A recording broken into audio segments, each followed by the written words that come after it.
Hey, I'm Daniel, and on this episode of the Filmcraziest Show, I was joined by Kelsey Egan, who is the director and co-writer of the sci-fi drama thriller Glasshouse, which premiered as part of the Fantasia Film Festival in August. The film follows a family isolated in a glass house in the middle of the woods, sheltered away from the world as a memory-erasing toxin called the shred rages outside. When a stranger comes across their home, their family unit is threatened. It's an interesting conversation where we discuss the casting, memory, and filming at the glass house, and much more. Here's Kelsey to introduce the show. Hello, I'm Kelsey Egan. I'm the director and co-writer of Glasshouse, and you're watching the Filmcraziest Show. Cool. Hey, Kelsey. Glad to have you here today. Thanks, glad to be here. And congrats on the premiere at Fantasia.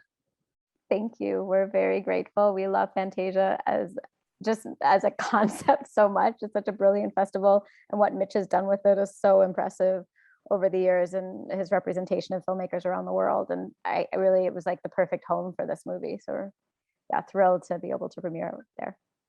Awesome. Now, I'd love to start with the glass house itself. So, did you have to build it from scratch, or did you find it in the woods somewhere? We found it in the woods. We were just on a location scout. No. We knew about it. So we did this really cheeky thing that you're never supposed to do, where you write a script with a location in mind. We knew about it, and this is all thanks to Emma, my co-writer, who's just phenomenal and just the most fabulous creative partner, but also producing mind at the same time. And she grew up in the Eastern Cape, and she knew about Pearson Conservatory, where we shot Glasshouse.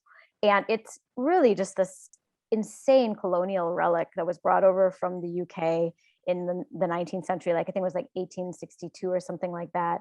And it's all on the Pearson Conservatory website. You can Google it. It comes out right away. There's this whole historical, like, really fascinating like excerpts of the speech given when it was unveiled like 100 years ago. Cool. But it was so, and it's located in St. George's Park, which is the oldest park in the city, in a very central area of the city. So you have this like super modern, African city with this random Victorian glass house or greenhouse like in the middle of this indigenous park. So it's quite something. And when Emma was growing up, it hadn't been restored yet, so it was like they almost had a haunting feel, and then was quite moody, and then it was beautifully restored. And when we filmed there, we, as part of our agreement with them, were like repairing the fountain, because they're continuing to do efforts to just restore it more and more. And it's a process over a couple of years, I believe. But essentially, we knew about this location, and we conceptualized Emma knew about the location, brought it to me. The second she showed it to me, I was like, oh my word, like, we have to shoot here. Like, this is incredible. And then we had that in our minds the whole time we were writing the script, with this concept based around it. And we got so lucky. But I think Emma deep down just knew we would get it. And okay. She and our producer Greg, who's just exceptional, working together, just approached the city, approached the Board of Tourism, who were wonderful and super supportive, and the park, and they were amazing. And yeah, we shot the whole film on that location, and the indigenous forest around it is actually there. We just shot it in a way that it looks abandoned, but there's paths that you can like walk through and just appreciate that flora. So it's pretty exceptional. That's so neat. Down to the century tree. Sorry, the tree in the film. Okay. We wrote that in the script, needing that tree. And then we pitched up to Recce, the glass house. And I was like, I'm just worried about the tree. I know the glass house is perfect, but I don't know about that tree. And the tree was there, like the perfect tree that we could get our cast into safely. Like, it was a miracle. It really was. It was meant to be. Oh, that's great. Was there ever a backup plan if you couldn't get the glass house? Good question. Yeah, no, there was. There was a backup plan. There was a couple other locations that we were looking at, but let's just say that Pearson was by far the one we were most excited about. Let's that, yeah. And what's it like shooting in a place with so much history, especially with those like painted glass? Well, that was all production design. Oh, okay. Yeah, we created all that for the film, but from a history point of view, it was surreal. So many things about this project were surreal, but I think, in so many ways, this film is an allegory for colonialism, and we were shooting in an actual vestige of colonialism that its placement in this park, in this city is like, as it is, right? And Sure. and that just fed so perfectly into our themes that I think a lot of us felt like we were kind of living the world we'd created.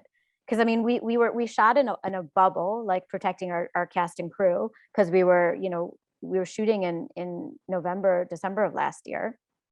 And Okay. the pandemic is a very real reality, and we were following all the COVID protocols. It was very strict. So we like very tightly bubbled.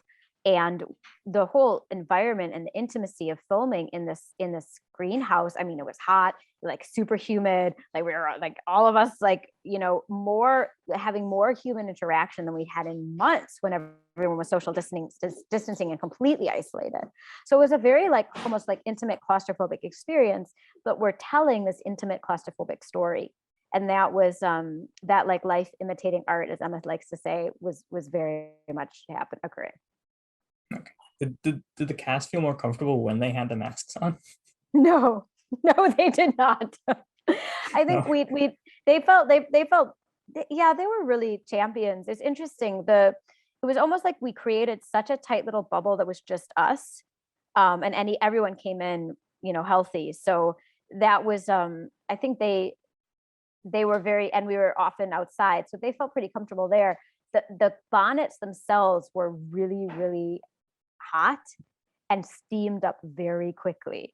So shooting with the bonnets was actually like probably one of the most challenging parts of the shoot. And it became like hilarious. It was just a comedy because the cast got so good at like not putting them on until the very last minute. And then even like breathing out of like the air hole where the tube plugs in until we rolled, and then we call action, and then they finish it and deliver, because they knew they only had like so long of a window to get to perform before the whole thing would steam up.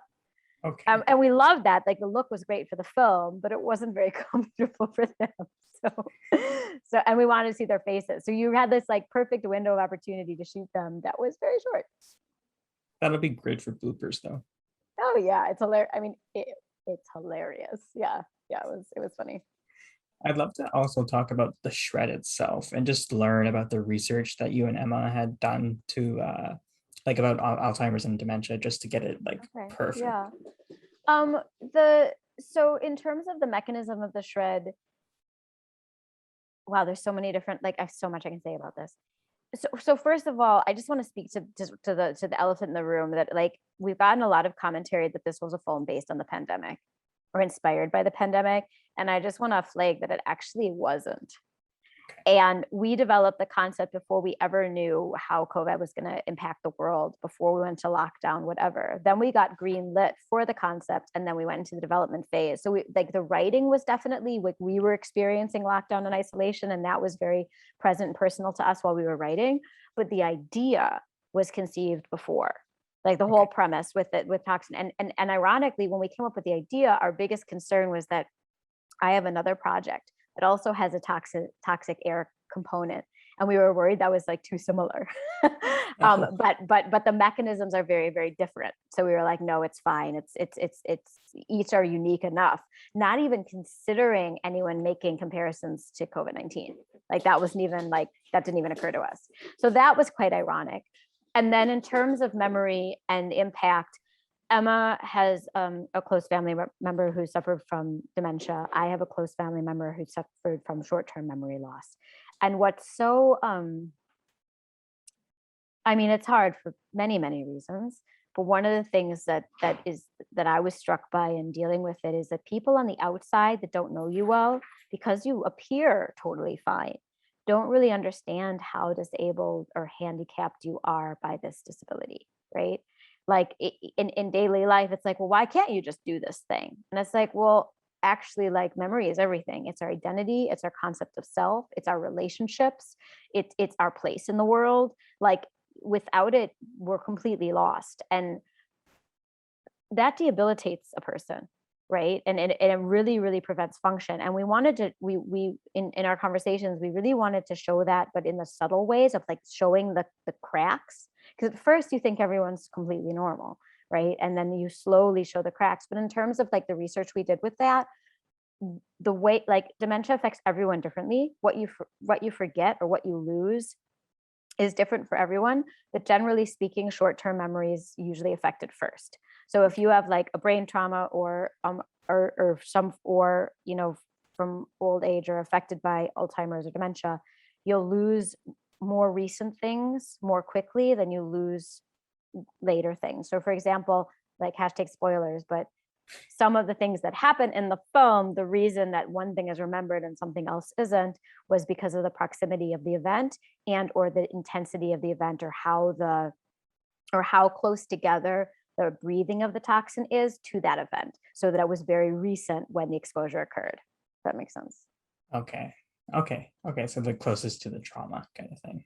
Yeah, well, it's like you get exposed to something that affects memory, you're going to lose the most recent, the short-term stuff first, the short-term memory stuff first, Okay. because it hasn't entered your long-term memory yet. I mean, I can go into the neuroscience of this, but I'll spare everyone that. It hasn't been stored yet in your brain in a certain way to become long-term memory, essentially. So you lose it more easily. Okay, I used to be a nerd for neuroscience, and then I just forgot all of it. So. Really? I'm still a nerd for neuroscience. I've forgotten much of it, but I'm very proud of anything I can cling to. Yeah, no, I studied neuroscience and behavior in college. So cool. I'm fascinated by it. And I always wanted to do large predator behavioral research until I realized that when I wasn't doing something creative, I was just miserable. So I figure I do large predator behavioral research every day in this job, actually. And because we are the ultimate apex predator in so many ways. And yeah, so that's where that comes from. I hope that answered your question. Oh yeah, for sure. That's so neat that you could incorporate that part of you into your filmmaking. That's awesome. Yeah, I think it goes into everything. I'm a total, like, I'm fascinated by human brain. I'm fascinated by behavior.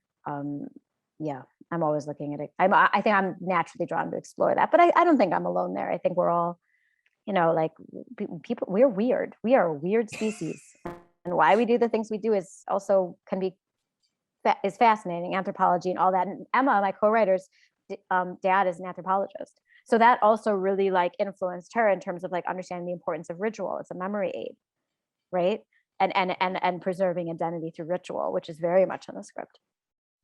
So most of like the family, like philosophy and like their rituals, did that come from her dad partly, or come from like Emma's Didn't part? come from her dad, but she grew up in a household that was always studying ancient cultures and way of doing things, and just ritual in general is across the board. If you look in every culture, ritual serves such a specific role of cementing community and serving or sort of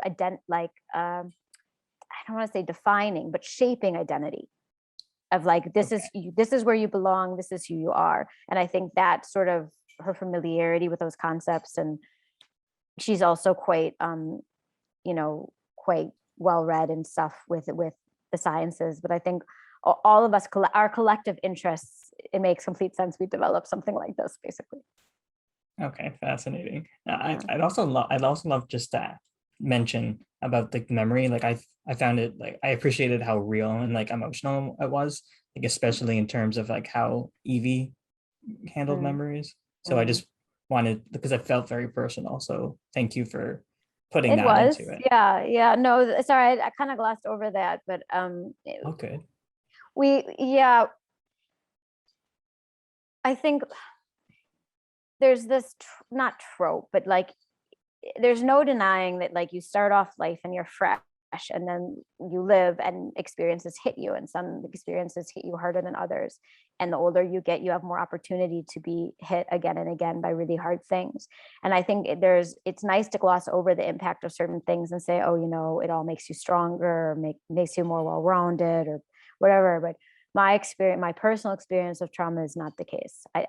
I feel like, and it does a disservice to anyone who's gone through serious trauma to be like, oh, you know, cool, make you stronger, you'll be okay. Because I think the reality is sometimes the things happen that don't make you a better person, that don't make it easier to endure the day to day, that makes coping and just basic life really hard, right? And it's a day-to-day struggle to be okay. And even, you know, years later, you know, going through the healing process, you're still changed, right?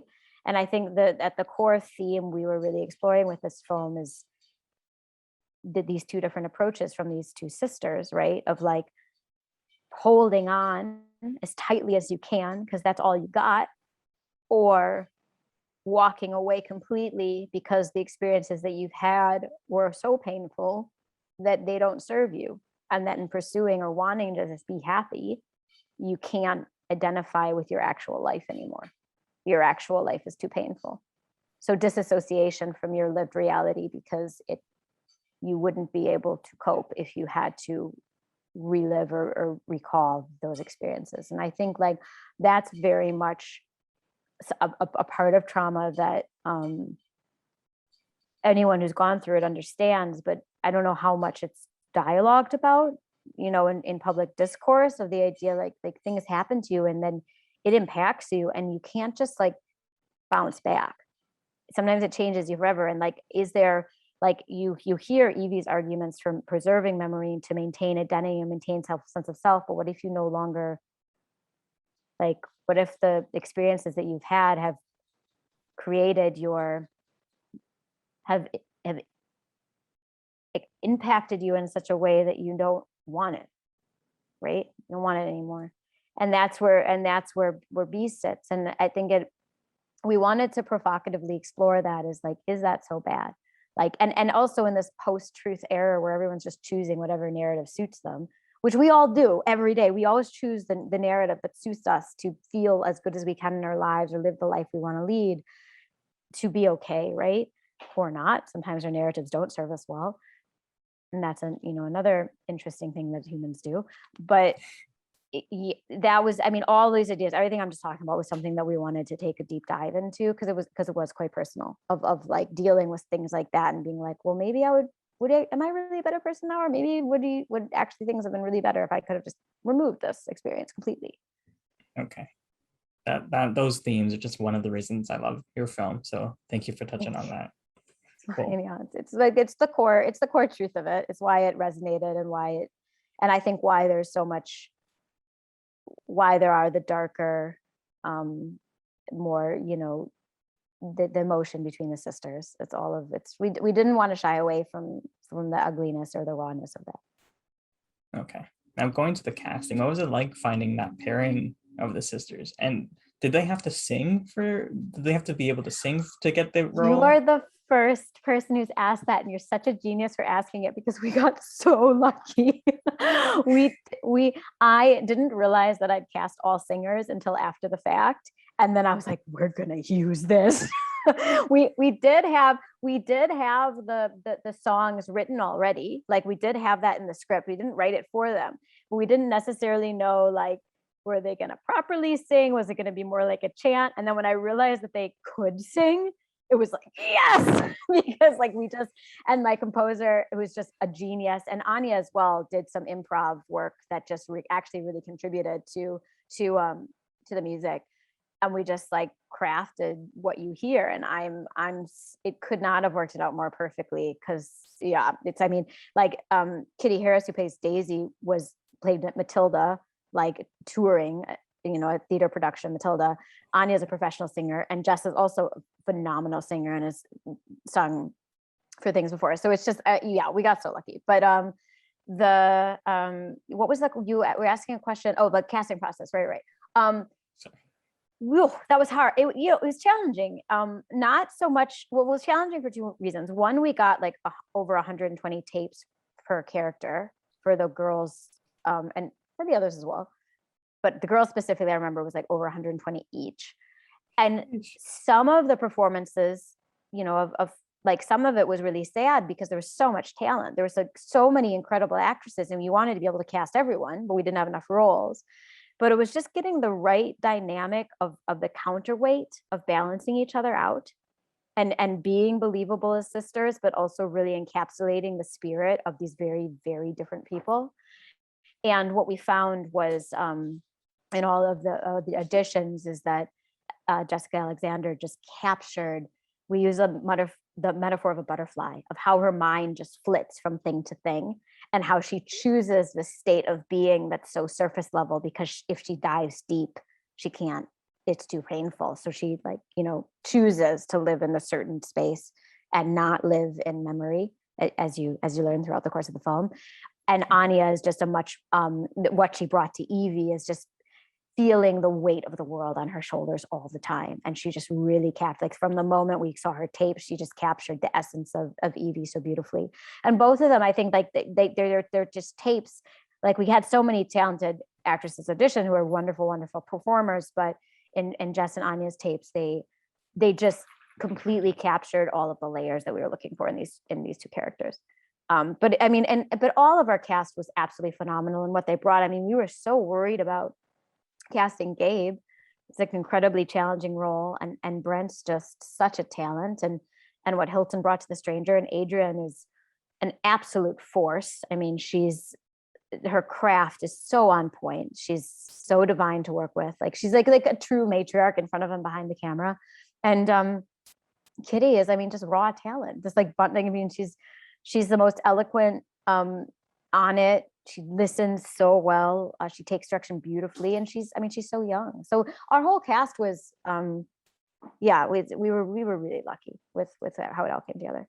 Awesome. Now, were there a lot of tapes that came in for Daisy? Because I know this was Kitty's first role, or did you see her on Matilda and you're like, ah? No. We had a pretty rigorous audition process across the board for every character. Okay. Yeah, and it was challenging. But also, like, we knew we had very limited time to shoot. We knew that it was like a child actor working maximum child hours. And we wanted to know someone who had experience performing but would flourish in that environment, and whose personality like thrived with that type of thing. And she really has that gift. Okay, I agree for sure. And also, like, casting the mom, Adrienne Pierce, as the mom. So like obviously she has to be like this force, that's like a leader. So like you have to have the right quality. So that must have been a cool find. It's the craftsmanship. I mean, she comes from a theater background. Okay. So she knows how to carry herself. She knows how to use her voice. Her vocal training is impeccable, right? I mean, she can pitch her voice lower on command, or like find a vocal register. Any like talented vocal performer can do this, but she's exceptional at it, and it's a type of training and craftsmanship that you don't always find these days. I think that's a loss to the industry. Like she knows how to use her physicality. She's very aware of her body, like every part of her performance is meticulous and crafted while still being honest and coming from a sincere place, and getting all that right is incredibly difficult. And she really has set a beautiful example in that way because of her years of experience. But it was really that theater background that comes through, but she's really, really committed, really determined, and also just takes notes beautifully. She's also tiny, by the way.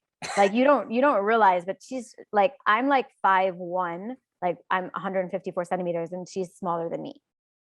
Really? So yeah, you'd never guess. That's how forceful that's how strong of a performer she is. Because you see her and she's tiny. She's like, oh, but no, she's fierce. I was gonna say your presence feels like at least like 6 foot. Like, did you have to do any trickery, or was it just like shooting her around? Well, trickery. I think we had her on half apple boxes for some of the ritual scenes, just to get her up a little bit. But also, like, really, the real problem was Hilton, because Hilton was so tall. Like, Hilton's really tall. So with scenes with like Anya and Jess, we're like, Hilton, be less tall. So yeah, but no, I'm kidding. I mean, it's like it serves them really well. But with Adrian, you'd never know. You'd never know.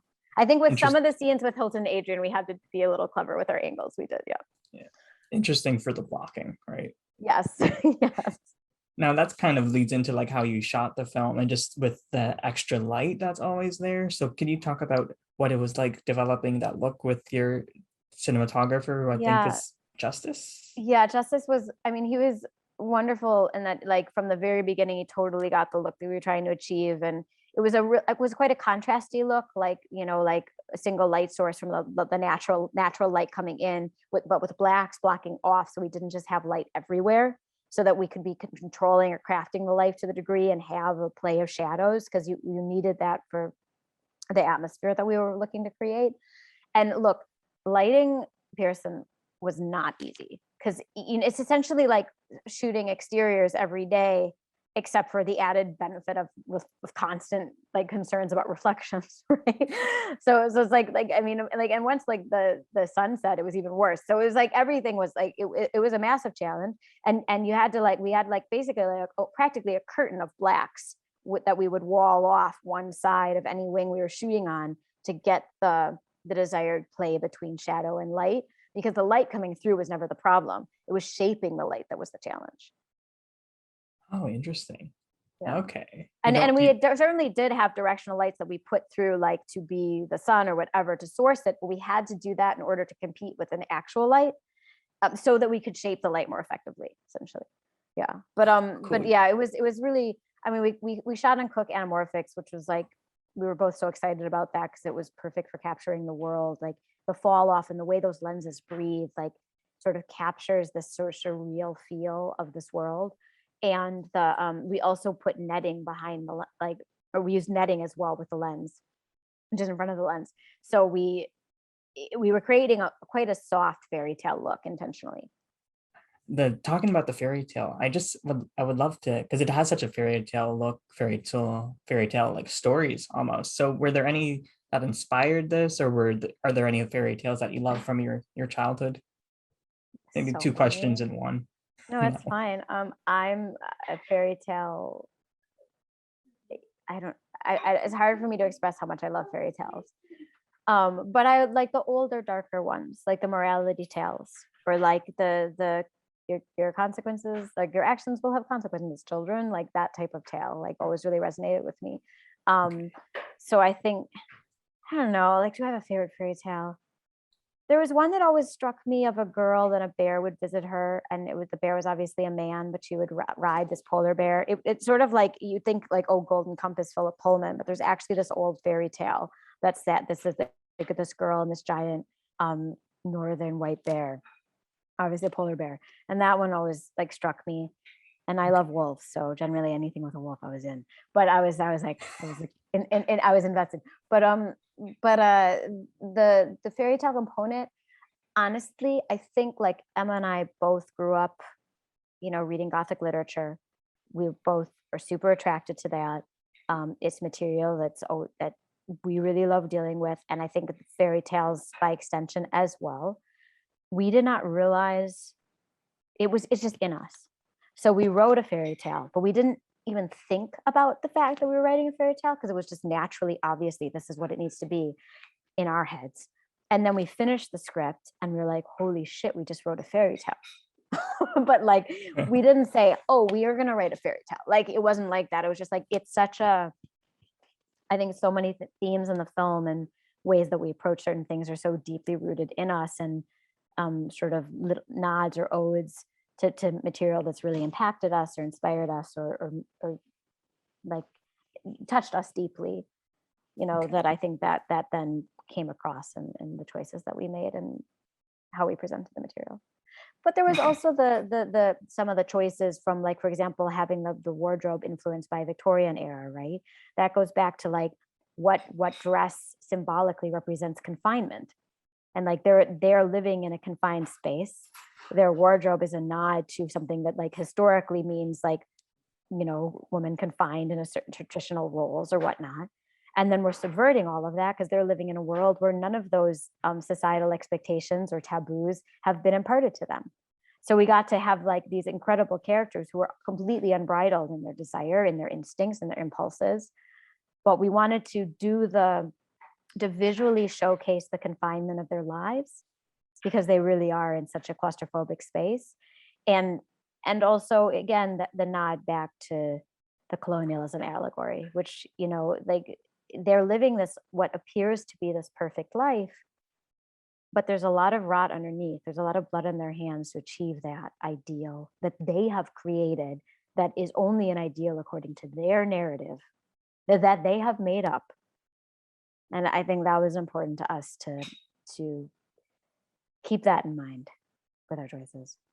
But yeah, I was very much influenced a lot. Okay, that's awesome. And I love how you finish a screenplay and you're like, oh, this is what that is. That's awesome. That's so cool how it happens that way. Yeah, we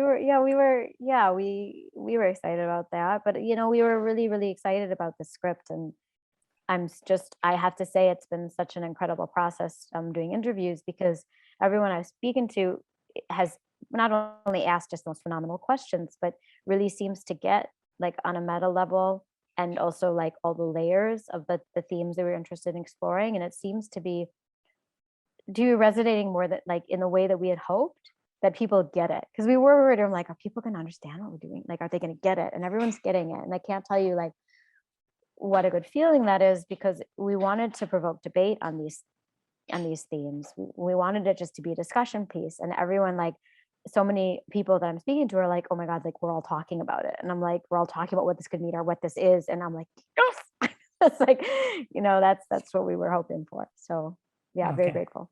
Mission accomplished. Yeah, seems so. That's great. That's great. Hopefully audiences as it lives its life will feel the same way. Have you heard any audience reactions from Fantasia so far? Everything has been that we have heard has been brilliant. But in terms of I'm not like in the loop. Most of what I hear is like via the festival and the critics and the reviewers and stuff like that. And like everything, the feedback that we're getting is all really positive, which is really exciting. You have, I think, the occasional, I think we had one review of like one person who hated it. And I was like, fair enough. Not everyone's going to like this film. Like, I'm not offended. I don't like anything either, but I'm really grateful that the majority, but also he didn't speak to any of the themes that we explored. I think it didn't resonate with him in that way. And then everyone who has come back to us, or that we've heard via Fantasia, that loves the film, has been like, oh, you were exploring this. Like, I like see what you were doing here. And like, that is really gratifying. Like that it's reading. Because it's like you have a vision, but you don't know for sure if it's going to read or impact others the way it really affects you. And it's from the conversations we have been having, the feedback we've been having, it has touched people in the way that it touches us. So grateful for that. It's like, okay, fascinating. Reading, thank gosh. Yeah. And that's why I love conversations like this, because like I got most of what you were going for, but like having you talk about it, it's like, okay, like that's something I hadn't thought of. And that's fascinating. And there's some things that like people will come to with us in their questions that it's like, oh wow, like we hadn't looked at it that way, but it can definitely be interpreted that way. So, but that's like the joy of the creative process, right? Like where it inspires conversation. You think about things that like, we all deal with every day, but maybe hasn't been interrogated or looked at in quite that way. And I don't know, I feel like the impact of memory on identity and coping mechanisms with trauma, like especially considering South Africans' history and, accountability and cultural amnesia versus actually like preserving history to not repeat mistakes of the past. Like these are all really important topics. And I think they're worth discussing and exploring. And we explored them in the context of a fairy tale. Oh, awesome. Cool. So Kelsey Egan, co-writer, director for Glasshouse, which just premiered at Fantasia. Thank you so much for chatting with me about your film on the Filmcraziest Show. Absolute pleasure. Thanks for having me.